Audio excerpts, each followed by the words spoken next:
Kolkata rape और murder case को लेकर अभी बवाल खत्म नहीं हुआ है। रेप केस में दोषियों की सजा को लेकर स्टूडेंट, राजनीतिक पार्टियां, डॉक्टर्स विरोध प्रदर्शन कर रहे हैं। तो दोस्तों, आज की इस वीडियो में कोलकाता वाले केस में जो कुछ भी हुआ, कौन था उसके पीछे, असली गुनहगार संजय राय है या फिर कोई और, ये सब खुलासा आज हो गया है। सीबीआई ने अभी अभी कुछ ऐसे लोगों को पकड़ा है जिन पर शक है। शक इसीलिए है क्योंकि इन लोगों ने ऐसी ऐसी बातें की हैं जिसे सुनकर सब हैरान है और यह बातें अब सुर्खियां बन चुकी हैं। सीबीआई ने पूरी तरह से कंफर्म कर दिया है। क्या है पूरा मामला, आज मैं आपको बताऊंगा कि कोलकाता रेप केस में दरिंदे ने 4 घंटे तक महिला ट्रेनिंग डॉक्टर के साथ सेमिनार हॉल में क्या क्या किया है। आखिर उस रात कैसे हुई थी बर्बरता। वारदात के 10 दिन बाद अब सब कुछ साफ हो चुका है। दरिंदगी की पूरी कहानी अब साफ हो चुकी है। असली गुनहगार कौन है, क्या है पूरी सच्चाई। पूरा सीसीटीवी वीडियो सामने आ चुका है।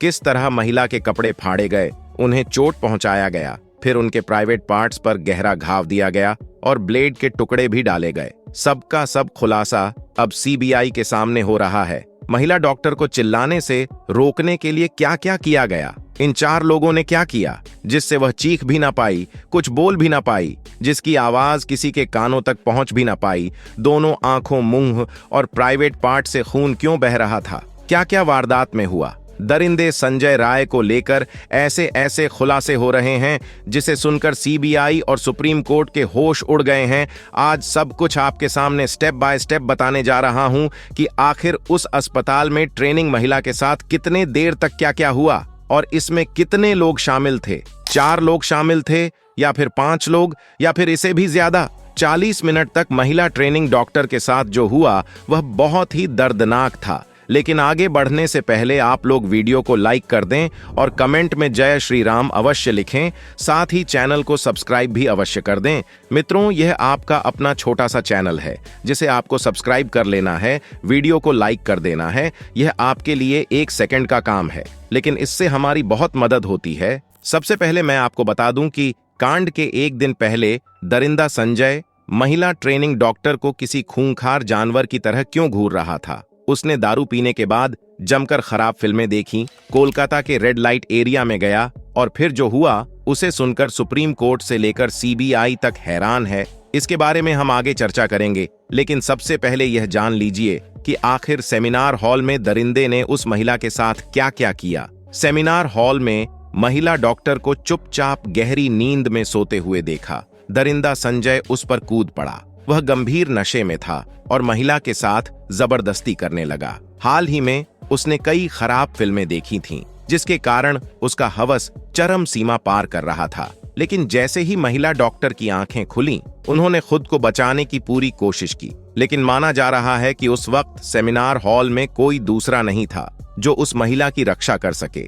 लेकिन महिला ने खुद की रक्षा के लिए और किसी और को पास बुलाने के लिए जोर जोर से चिल्लाने लगी। महिला की आवाज सुनकर संजय और भी ज्यादा आक्रामक हो गया। उन्हें चिल्लाने से रोकने के लिए संजय ने उनके मुंह और गले को लगातार दबाया। गला घोंटने से थायराइड कार्टिलेज टूट गया, लेकिन महिला ने फिर भी हार नहीं मानी। उन्होंने पूरी ताकत से आवाज को तेज किया, लेकिन इसके बाद संजय ने उनके सर को दीवार से सटा दिया गया जिससे चिल्ला ना सके। और फिर दरिंदे ने महिला पर तेज प्रहार करने शुरू कर दिए, जिसके कारण पेट, होंठ, उंगलियों और बाएं पैर पर गंभीर चोटें पाई गई। अकेले और एकांत सेमिनार के अंदर उस महिला के ऊपर शराब के नशे में संजय किसी खूंखार जानवर की तरह पेश आ रहा था। वह बार बार उसके ऊपर झपट्टा मार रहा था। महिला खुद को बचाने के लिए पूरी कोशिश कर रही थी। वे अंतिम सांस तक अपनी आबरू को बचाने के लिए जंग लड़ रही थी और संजय खूंखार शेर की तरह उसकी तरह झपट्टा मार रहा था। महिला पर पूरी तरह काबू पाने के लिए संजय ने उनके चेहरे पर एक बेहद तेज घूंसा मारा। उसने इतनी जोर से हमला किया कि चश्मा के शीशे के टुकड़े आंखों में घुस गए। संजय ने अपने नाखून से महिला के चेहरे, शरीर और कई अंगों पर गंभीर चोट दिए थे। इसी कारण ममता बनर्जी ने मोदी को पत्र लिखे हैं और ऐसे दरिंदों को सिर्फ 15 दिनों के अंदर फांसी पर लटकाने की मांग की है, ताकि इनके हौसले को तोड़ा जा सके और देश में दोबारा ऐसे अपराध देखने को ना मिले। लेकिन दुर्भाग्य से उस सेमिनार हॉल में कोई सीसीटीवी कैमरा मौजूद नहीं था जो इस पूरे घटनाक्रम को कमरे में कैद कर सके या उनकी मदद के लिए कोई मौके पर पहुंच सके और सीबीआई को सबूत जुटाना में मदद कर सके। लेकिन इसके बावजूद भी सब कुछ साफ हो रहा है। महिला पर काबू पाने के लिए संजय ने उनके साथ जमकर मारपीट की।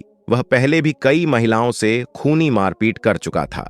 महिला को बुरी तरह टॉर्चर करने के बाद उसने बलात्कार किया। इसका मतलब है कि बलात्कार करते समय संजय आदमी नहीं बल्कि जानवर बन गया था। इसलिए साफ हो जाता है कि दिल्ली के निर्भया कांड के बावजूद ममता बनर्जी की पुलिस सतर्क नहीं थी और अपराधी खुलेआम तांडव मचाने के लिए शहर में घूम रहे थे। सीबीआई के लिए सेमिनार हॉल सबसे बड़ा रहस्यमय स्थल बन गया है। सीबीआई अलग अलग टीम में इस सेमिनार हॉल से सबूत इकट्ठा करने के लिए 10 से अधिक बार यहां का दौरा कर चुकी है। सेमिनार हॉल में घटना घटने के बावजूद वहां पर मरम्मत का कार्य करवाया गया, जिसमें कई अहम सबूत मिट जाने की आशंका जताई जा रही है। सीबीआई टीम की जांच बार बार सेमिनार हॉल पर अटक रही है। सीबीआई के पास अपराध स्थल पर उसकी मौजूदगी के पुख्ता सबूत है, लेकिन अब भी वे डीएनए टेस्ट के नतीजे का इंतजार कर रहे हैं। लेकिन अब जान लीजिए कि बलात्कार करने के ठीक पहले संजय ने कैसे तैयारी की थी। आरोपी संजय राय पर शिकंजा कसता जा रहा है। इस बात की पूरी उम्मीद की जा रही है कि उसे फांसी की सजा दी जाएगी। महिला डॉक्टर के साथ हुई दरिंदगी के मामले में पकड़े गए सिविक पुलिस वॉलंटिटिज्म है। सीबीआई ने उस मनुष्य की जांच कराई जिसे पता चला कि संजय राय अंदर से बहुत ही खतरनाक और विकृत इंसान है, जबकि देखने में वह साधारण लगता है। इस केस में ममता बनर्जी और उनकी टीम की भी लापरवाही सामने आ रही है, क्योंकि वारदात के ठीक बाद वहां रिकंस्ट्रक्शन काम क्यों करवाए गए, इससे काफी संदेह पैदा होते हैं। सीसीटीवी फुटेज, उसके अपराध के कबूलनामे और फोरेंसिक सबूत से पता चला है कि अपराध से एक दिन पहले वह 30 साल की पीड़िता लेडी डॉक्टर के आसपास मौजूद था। कोलकाता पुलिस की पूछताछ के दौरान आरोपी संजय राय ने कबूल किया कि उसने अपराध से एक दिन पहले 8 अगस्त को पीड़िता को चेस्ट मेडिसिन वार्ड में देखा था। यानी वह एक दिन पहले से ही किसी शिकारी की तरह महिला का पीछा कर रहा था। वार्ड के सीसीटीवी फुटेज से यह भी पुष्टि होती है कि राय की अस्पताल में आसानी से पहुंच थी। वारदात के एक दिन पहले राय 8 अगस्त को सुबह करीब 11 बजे वार्ड में था। उसी समय महिला और उनके साथ 4 अन्य जूनियर डॉक्टर वार्ड में मौजूद थे। सूत्रों ने कहा कि सीसीटीवी फुटेज में राय को डॉक्टर की ओर घूरते हुए देखा जा सकता है। लेकिन अब जान लीजिए कि वारदात के ठीक पहले वह कोलकाता के रेड लाइट एरिया सोनागाछी क्यों गया था। संजय राय अपने एक दूसरे साथी के साथ 8 अगस्त की आधी रात के बाद सोनागाछी गया था। यह उत्तरी कोलकाता का रेड लाइट एरिया है। पता चला कि इस रात को आरोपी राय ने शराब भी पी रखी थी। सोनागाछी पहुंचने पर राय का साथ ही वेश्या के घर में घुसा, जबकि संजय बाहर खड़ा रहा। सोनागाछी के बाद यह दोनों रात करीब 2 बजे दक्षिण कोलकाता के एक और रेड लाइट एरिया चेतला में गए और यहां भी वही घटनाक्रम हुआ। आरोपी संजय ने नशे की हालत में वहां से गुजर रही एक महिला को भी छेड़ा।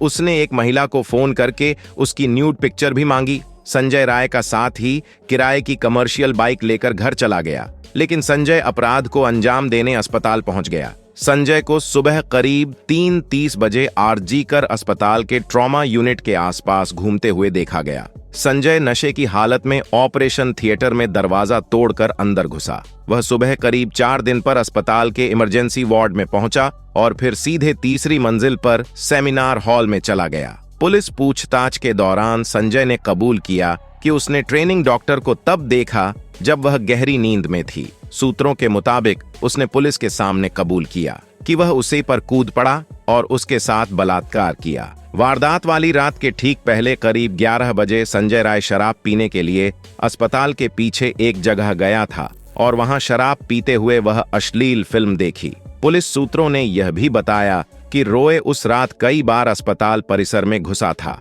8 और 9 अगस्त के दौरान संजय राय अलग अलग वनों से कुल 4 बार आरजी कर अस्पताल के अंदर गया था। इनमें से 3 बार तो वह अस्पताल के अंदर घूम फिरकर राउंड लगाकर बाहर निकल आया, लेकिन चौथी और आखिरी बार जब वह अस्पताल से बाहर निकला तब तक उसके हाथों ट्रेनी डॉक्टर का रेप और कत्ल हो चुका था। जैसा कि हमने आपको बताया कि संजय राय वारदात वाली रात से ठीक पहले अस्पताल के पास ही एक रेड लाइट एरिया में भी गया था और वहां लौटते हुए उसने रास्ते में भी एक लड़की से छेड़छाड़ की थी। यहां तक कि रेप और कत्ल की वारदात के बाद भी उसने एक महिला को फोन किया और उसके साथ भी उसका व्यवहार एक सिरफिरे की तरह ही रहा।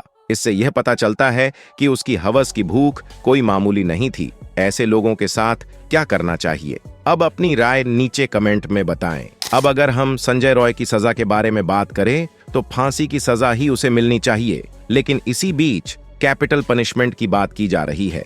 ऐसे में सवाल है कि आखिर कैपिटल पनिशमेंट में सजा के क्या प्रावधान होते हैं और क्या ये उम्र कैद मृत्युदंड से अलग है? अगर कैपिटल पनिशमेंट की बात करें तो मृत्युदंड को ही कैपिटल पनिशमेंट कहा जाता है। इसका मतलब है कि इसमें दोषी व्यक्ति को मौत की सजा दी जाती है। इसे किसी भी अपराधी को अदालत की ओर से दिए जाने वाला सबसे सख्त दंड है। यह आमतौर पर हत्या, बलात्कार, देशद्रोह, आपराधिक षड्यंत्र आदि केसों में दिया जाता है। हालांकि इस सजा का काफी विरोध भी होता है और मानवाधिकार के आधार पर इसका विरोध किया जाता है। भारत में मृत्युदंड को खत्म करने की मांग लंबे वक्त से हो रही। भारत के विधि आयोग ने भी राष्ट्र के खिलाफ युद्ध छेड़ने और आतंकवाद को छोड़कर सभी अपराधों के लिए मृत्युदंड को समाप्त करने की सिफारिश की थी, लेकिन कई लोगों को मृत्युदंड की सजा सुनाई जा चुकी है। 31 दिसंबर 2022 तक भारत में मृत्युदंड की सजा पाए